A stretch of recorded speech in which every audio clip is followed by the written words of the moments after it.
Hi everyone, I'm Tanaaz from foreverconscious.com and this is your weekly energy forecast for the week of October 20th. I want to get straight into your forecast, but I have a quick announcement. I'll keep it short and sweet.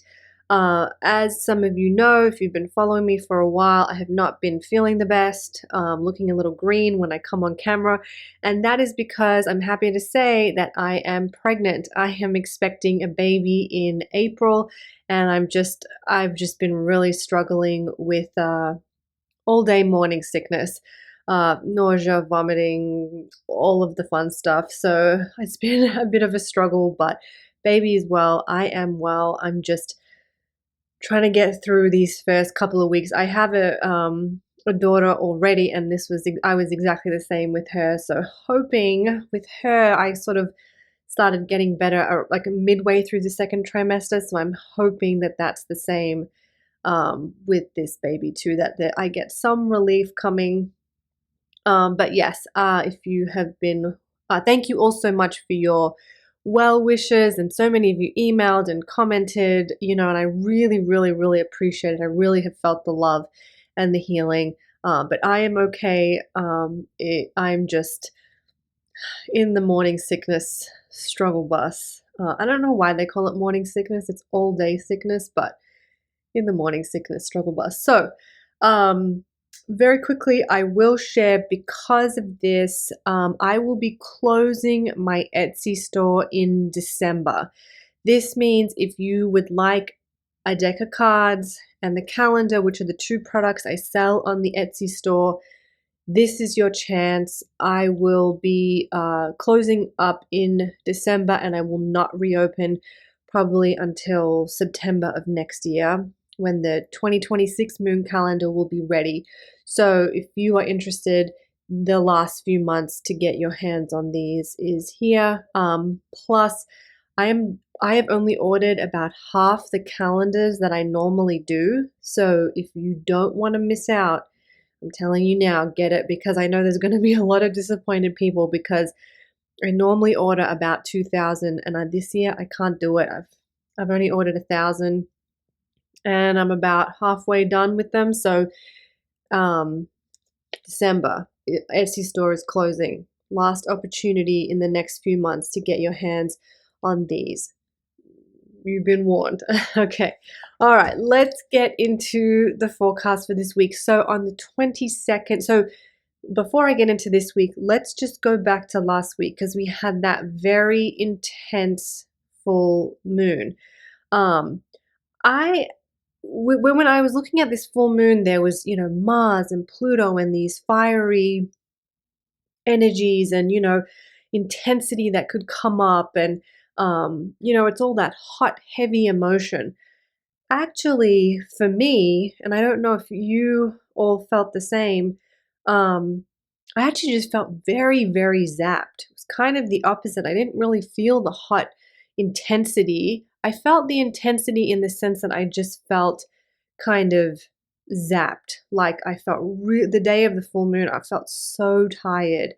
And I guess maybe feeling tired, I felt a little more irritable than usual. So maybe there's the hot, heavy emotion. But for me, it kind of just zapped me. So I don't know if you all felt the same way, or you had that intensity where there was an intense situation. Maybe you were somewhere in between. But I'm offering that because when we get these big, bold, fiery, Aries, Mars, Pluto energies, we can get that fire, but we can also get a little bit burnt out as well. We can fizzle, the flame can fizzle out. So if that was you and you were feeling that, or maybe you felt the fire and now you're feeling the burnout, really take this week to recharge and to come back to especially your energetic body. I have an Aries full moon ritual, which is perfect. You can do it all through this week. It's going to help recharge you. If you don't want to do the full ritual, that's fine. Just do step number 1, which is the aura cleansing. There's a affirmation you can recite as you cleanse your aura, and you can use whatever aura cleansing tool you like. So focusing on the cleansing of the energetic body and just really kind of nourishing and recharging, especially if you are feeling a little zapped or burnt out, or like the flames got too hot and now you're kind of left in the dust, in the ashes. Really using this week to kind of bring yourself back into a state of alignment, back into a higher vibration, cleansing that aura and just looking after yourself. On the 22nd, we get this energy shift of the sun moving out of Libra into Scorpio.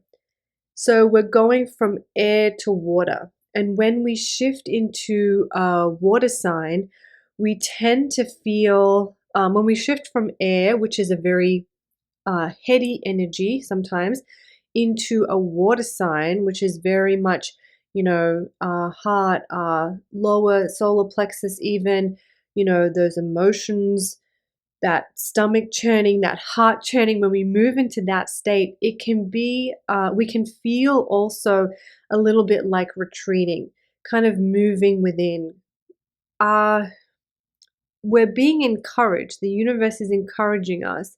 I was going to say our job kind of is to really start to listen to our inner world, getting out of the mental clutter and into our inner world, where we can really listen to not so much what's happening in a logical level, but what we're feeling and what is coming up from us from a feeling place. A lot of people actually think that Scorpio is a fire sign, not a water sign, because you kind of think of Scorpio, you think of the scorpion, and it sort of has that fiery energy to it, but it's actually a water sign. And the trick with Scorpio water is that we want to keep things flowing. So even when we're dealing with our emotions, when we're dealing with a situation, we don't want to get stuck in it. That's the tendency with Scorpio water energy, that we get fixed, that we get locked in, that we can't move because we're just so hyper focused on this feeling or this emotion. We can't let it go, and that's the trap. So really trying to allow some flow and listening to those emotions and paying attention to them, but allowing yourself to let them go, let them flow, let them evolve, let them move through the tides of wherever they need to go. That is our big energy shift for the week. We're still kind of coming down from that full moon. We're now moving into this watery state of being, this more watery, soft, emotional state of being. We may feel the need to kind of go within and retreat, and really listen to our heart and what our heart is saying, and to bring some ease to any of that anxious churning that we have been feeling. It's our job this week to really listen. So now what I'm going to do is I'm going to pull a card from my deck, and this card is just going to kind of add to and support our journey for this week. We still have some of that intensity, that Mars-Pluto energy is still there in the sky. We're working with it even until November. So it's still present, it's still there. We don't have the full moon amplifying it anymore, so that you could say the height of it has passed.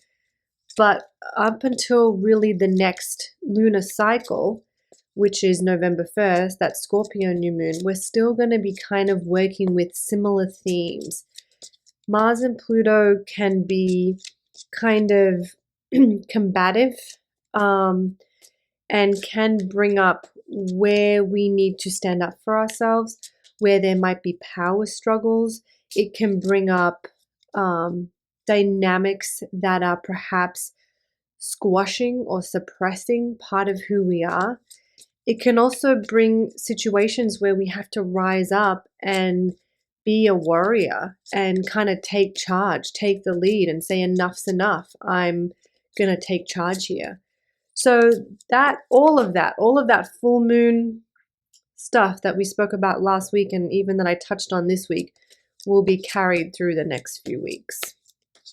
All right, let's see what the cards have for us in terms of supporting and guiding us for our week ahead. Oh, okay, we have Fomalhaut. Fomalhaut is one of the four royal stars. It is known as the loneliest star, which is kind of a sad a way to be known, but it's because this star lights up a part of the sky kind of on its own. It's one of the brightest stars in our sky, and it stands alone, but it stands in its power.